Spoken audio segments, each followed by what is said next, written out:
Creo que el modelo de desarrollo, los modelos de desarrollo que el país ha ido implementando, no estoy tan segura si optando como colectivo, ¿no? Más bien las élites han ido construyendo ciertos modelos de desarrollo del país. Yo diría que sacrifica por ese modelo a grandes masas poblacionales.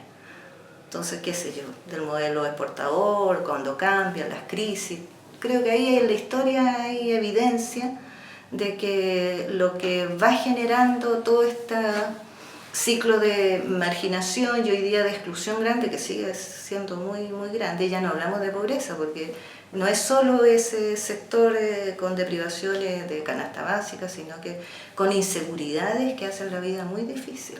Y eso toma los sectores medios. Hoy día no lo puedo precisar en este minuto la cifra exacta, pero debe alcanzar 60% de la población, si es que hay un 80% de la población que vive un poco endeudada, sosteniendo cierto nivel de vida con muchas inseguridades. Eso en el plano económico, pero en la exclusión de todo otro orden, educativo o cultural, digamos, también son grandes masas. Entonces, yo creo que los modelos de desarrollo están a la base y ese sigue siendo nuestro problema, porque todavía no hemos llegado a un modelo de desarrollo que ponga como proyecto o como norte, como horizonte, lo que nosotros decimos la cohesión social, o sea, el que todos se sientan pertenecientes a una comunidad de ayuda mutua, que son parte, que sus derechos están garantizados de todo. El derecho de todos están garantizados. Yo creo que todavía no hemos llegado a eso, sigue siendo un horizonte, y a lo mejor siempre va a ser un horizonte, ¿no? Pero el gran salto para visibilizar a otros distintos de nosotros es también un salto, como dijera, paradigmático, conceptual, ¿no? En el sentido que es el construir el nosotros o todos en un colectivo implica reconocerlos primero, reconocerlos como iguales. ¿Qué explica que toleremos la desigualdad? Nosotros. Y esta desigualdad que tú dices, terrible, que tú vas al barrio y ves, y en la legua las ves, digamos, o en el volcán o en otro sector, las toleramos. ¿Y qué explica que las toleremos? Bueno, pero que yo insisto, que ese es un claro, tienes que saber que existe esa realidad, pero creo que es insuficiente para la transformación social. Yeah. O sea, el reconocimiento, por un lado tiene que ser reconocimiento social, que los habitantes que están en estos sectores, en estos bolsones más de pobreza, que tienen una vida de sobrevivencia al filo, apenas alcanzando a sobrevivir, y algunos no alcanzan a sobrevivir, pasa por reconocerlos como sujetos de derecho, como iguales, primero dignos, igual en su condición humana, y como sujetos de derechos de un nivel de vida que te permita cierta dignidad en el existir. Y eso es un reconocimiento político. No es de otro orden. Hasta ahora lo que ha hecho todo el Estado y toda la política y todo el modelo de desarrollo es desarrollemos el país, que el país crezca, que tenga un gran crecimiento económico, y todo este costo social que va teniendo ese desarrollo económico lo compensamos con políticas asistenciales. Entonces focalizamos la inversión en los más pobres, en la extrema pobreza, en esto, y ahí ponemos lucas para sostenerlos. Y eso no ha dado los resultados que se esperaban. O sea, solamente, mi hipótesis, que solamente vamos a lograr incorporar a esos otros que están en este límite de la sobrevivencia cuando de verdad los reconozcamos como iguales con iguales derechos. No veo otra posibilidad. Y esa no es una decisión económica, no lo puede resolver el mercado. Ya está claro que el mercado lo que hace es ir dejando, ¿cierto? Votando a quienes no pueden seguir la carrera intensa, acelerada del crecimiento o del desarrollo. No hay ningún sector de la vida que tú puedes decir está fuera del mercado. Y eso sí que implica entonces cambiar un paradigma, ir avanzando hacia un Estado de Derecho, porque el mercado lo ha suplido todo. O sea, aunque te pongan fondo el Estado, aunque te ponga fondos para desarrollar la cultura, el principio es la competencia. Tenés que competir para los recursos. Todo es concursable, todo es competencia, todo es meritocrático si tú quieres. Esa es otra lógica de desarrollo, ¿no? Cuando nosotros decimos la alternativa es este desarrollo humano con un horizonte de cohesión social donde todos están considerados, es otro modo de hacer política y otro modo de establecer las convivencias, otro modo de distribuir la riqueza que un país puede tener. Y ese otro modo es el que tenemos que construir, creo yo. Y ahí, claro, por un lado es en definitiva profundizar la democracia. Nuestra democracia es súper débil, frágil, ¿sí? No es la fuerza regulatoria, hoy día sigue siendo el mercado el que regula las convivencias entre todos nosotros. En este modelo estamos todos cooptados. Yo sí creo que estamos transitando y sí creo que es posible, si se logra una voluntad política de avanzar hacia lo que sería este Estado social de derecho, donde entonces la noción de derechos para todos fuera el organizador, ¿no?, de toda la acción social, política y económica. Y eso es claro, y es cierto que el país en términos de bienes materiales ha mejorado. O sea, es cierto que la pobreza disminuyó, qué sé yo, 40 teníamos, a tener hoy día un 14. Pero los sectores vulnerables, cuando se siguen todos los estudios que han seguido las familias que han salido de la pobreza, estos estudios panel y que siguen familias longitudinalmente por décadas, lo que muestran es que no alcanzan más que un nivel de reproducción familiar de las desigualdades. Las desigualdades hoy día en nuestro país se reproducen exactamente igual. Habiendo un poco más de bienestar material, pero las desigualdades se mantienen. O sea, el niño, otro estudio para mencionarte, pero mira, la guagua, hay un estudio longitudinal que hace la Chile con una encuesta que se llama EMPI y han medido desde el nacimiento y su desarrollo.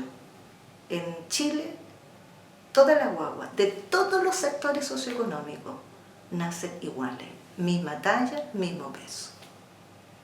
No hay ni una diferencia. A los años ya empieza la brecha.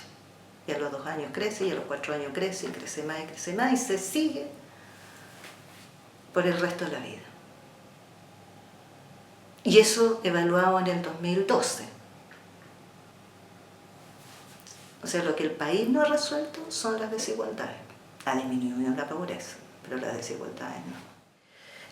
A eso me refiero con que estamos cooptados en un modelo que se nombra como neoliberal, que tiene que ver con una premisa básica que cada uno se arregla con sus propias uñas. Y si tú lo ves en la encuesta estas de cohesión, eso es muy fuerte. La gente cree que solamente va a mejorar con su esfuerzo personal. Por lo tanto, yo creo que pasamos de esto, tú decías, las culturas populares. ¿Qué es lo que caracteriza a las culturas populares o al mundo popular? Es la cooperación, el sentido de comunidad, cierta identidad colectiva. ¿Qué identidad colectiva tenemos hoy día los chilenos? La nación Chile parece que está en crisis. La noción de identidad, ¿no? Y entonces, claro, hoy día van apareciendo, lo cual yo creo que es otro escenario bueno también, que es la heterogeneidad. No es un país homogéneo, ¿sí? Con el cual muy pocos se identifican. Pero aparecen múltiples identidades que luchan, presentan sus intereses, demandan, entidades más pequeñas. Pero el colectivo, o sea, ¿qué escenario tenemos hoy día? Una demanda de distintos intereses de pequeños grupos, sí.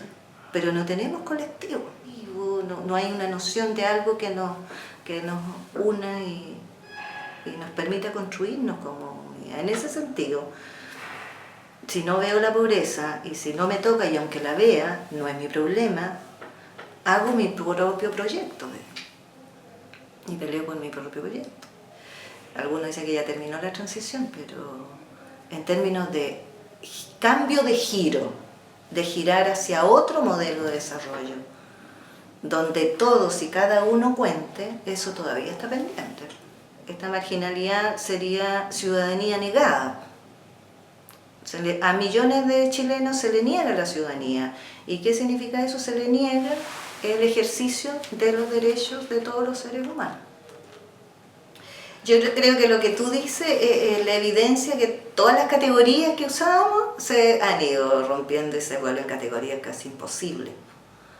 Porque lo popular aquí alude a un pueblo, a un modo de vivir del pueblo, digamos, distinto de la élite, distinto de los gobernantes, ¿no? A la vida popular, por la vida del pueblo, que vive con menos recursos, que tiene cierto sentido de pertenencia a una cierta cultura, pero no estoy segura que hoy día esa identidad, o sea, población, no es una categoría con que la gente se sienta identificada.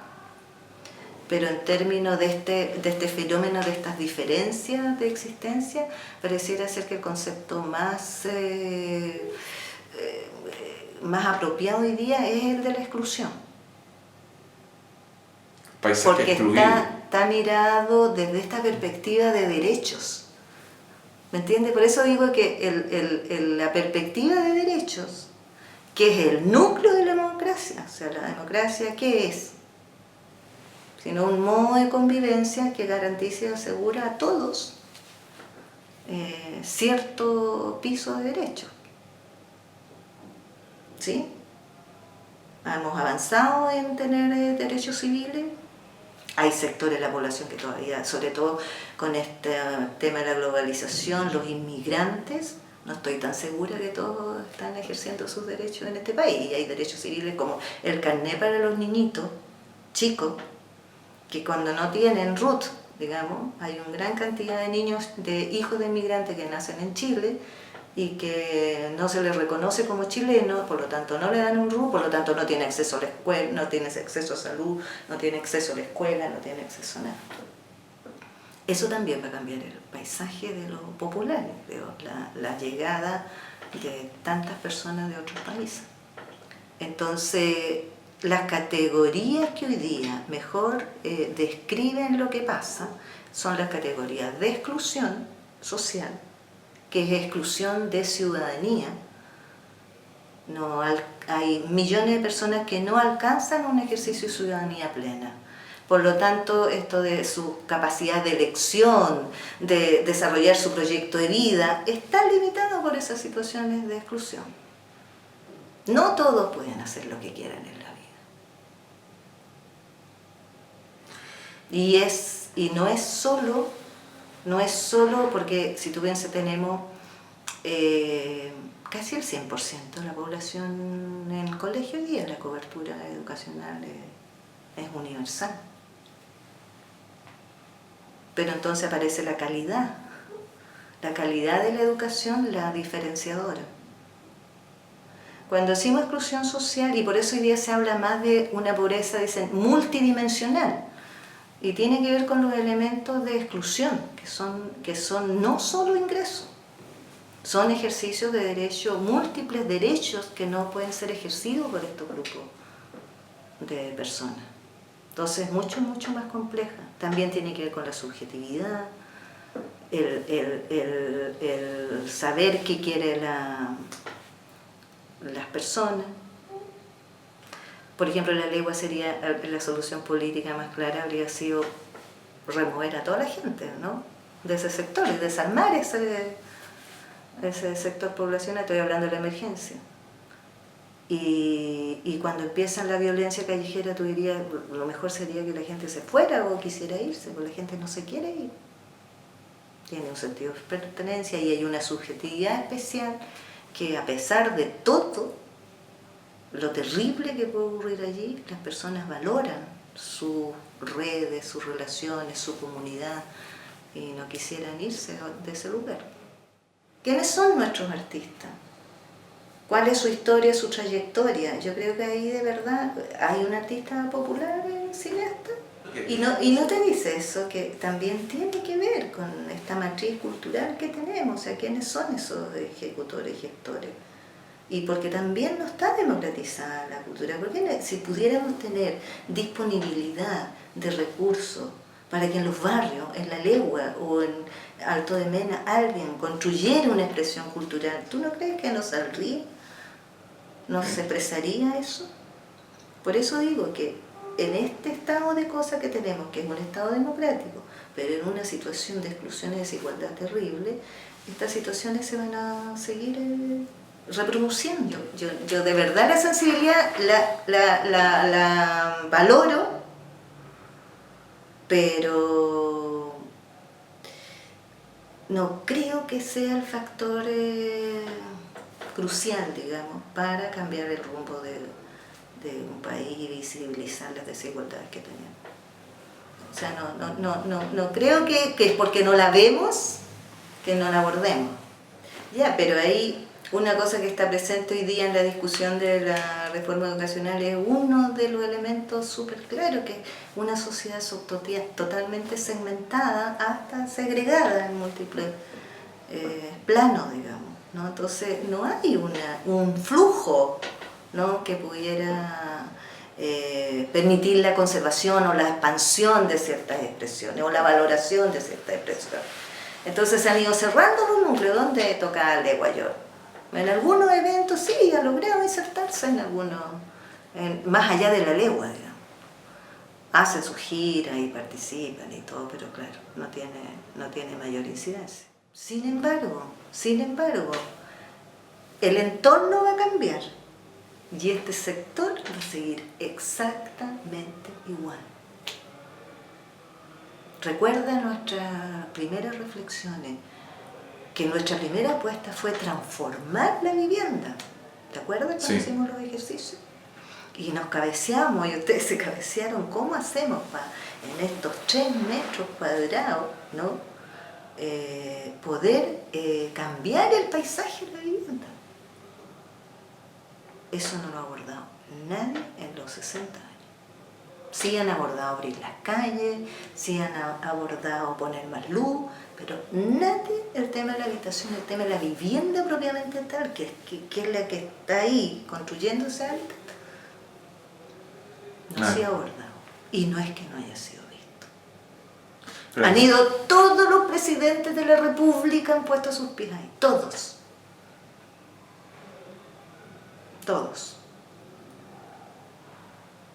Y diríamos que el que tuvo mayor decisión política fue Piñera. Eso hay que hacer un reconocimiento. Y en ese sentido, el que más se sensibilizó podría decir uno, porque de seguro que no lo había visto antes. Pero hizo cambios estructurales mayores de lo que se han hecho en todos los otros gobiernos. Y todos los presidentes han puesto sus pies en ese licuadora y la han recorrido. Y estamos diciendo la máxima autoridad que puede sacar un decreto especial de intervención, declararla desastre social y tomar medidas estructurales. En todos los gobiernos anteriores ni siquiera se han puesto a pensar. Y cuando tú les propones, que las peleas que teníamos nosotros como UDP, con todas las discusiones, con todos los gobiernos que tuvimos, era porque ni siquiera se les pasaba por la mente que pudiera haber instrumentos especiales para abordar esa situación. O que el Estado podría crear instrumentos especiales. Entonces, si me permite, creo que el problema es tan grave, tan profundo, que ayuda a la sensibilización y mostrarlo y todo, pero también el que tú dices que mostramos poco es porque también estamos cooptados por un modelo que es mucho más individualista, que tiene un modelo de desarrollo del crecimiento económico y que en alguna manera le va a tocar a todos. Ya, yo creo que eso ya se demostró, que que la idea del chorreo, que si crecíamos, éramos un país rico después, todo el mundo se iba a beneficiar, no fue. Y porque es mucho más complejo.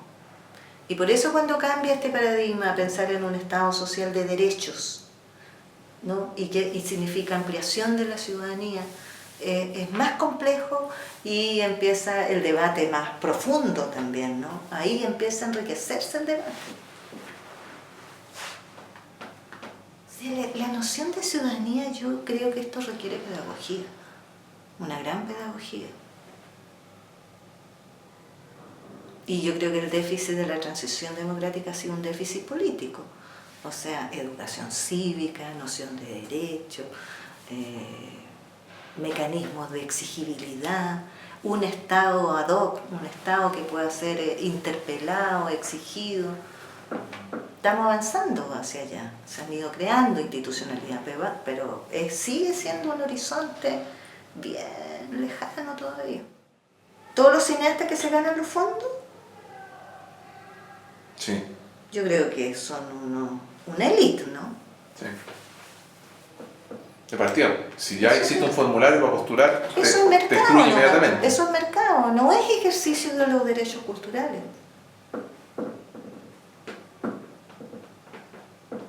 Así que no tenemos mucha esperanza en eso.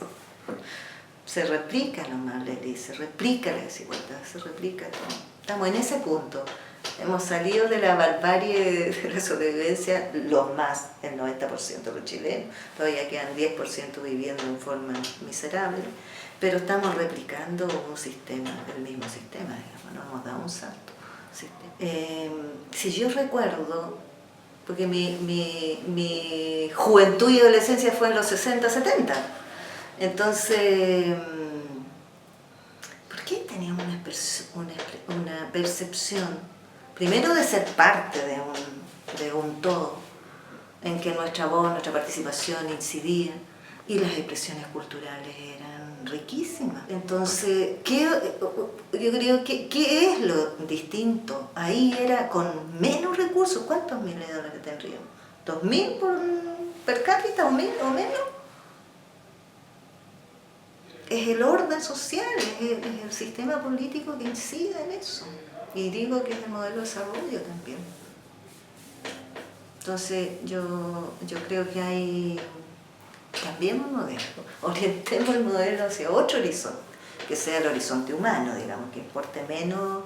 O sea, el crecimiento siempre va a ser, el crecimiento económico, tener lucas siempre va a ser importante. No hay democracia con pobreza, digamos. Pero si pones en el centro a las personas, los sujetos y los seres humanos, y son todos, y cada uno, yo creo que cambiaría también la historia. Hemos avanzado, y eso es terrible mirarlo, porque es como que hemos recorrido 25 años, creando instrumentos, instituciones, modalidades, mecanismos de existir como sociedad. Y ahora estamos en un punto de inflexión, esa es mi diagnóstico hoy día, estamos en un punto de inflexión en que ya hay plena conciencia que ese camino recorrido sirvió para algunas cosas, pero que en términos del perfeccionamiento de la democracia y de la ciudadanía tiene que haber un giro, tiene que haber un giro. Yo creo que en ese punto estamos hoy día. Lo terrible es que cómo desarmas caminos hechos. ¿Cómo desarmas o cómo superas inercias? Porque los sistemas, cuando creáis una institución, todo lo que está en la institución lo que quieren es mantenerse en la institución y mantener la institución. Pero hoy día hay que destruir instituciones. No tenemos otro camino, ese punto de inflexión. Pero tampoco estamos tan claros, tampoco hay un pacto social así, un consenso, ¿no? Tan claro, pero hay mayor conciencia ciudadana. Pero mi esperanza es que las ciudadanías también van fortaleciéndose por estas vías así informales. La sociedad civil se va haciendo más presente, más fuerte, y va forzando las fronteras, digamos, va corriendo las fronteras.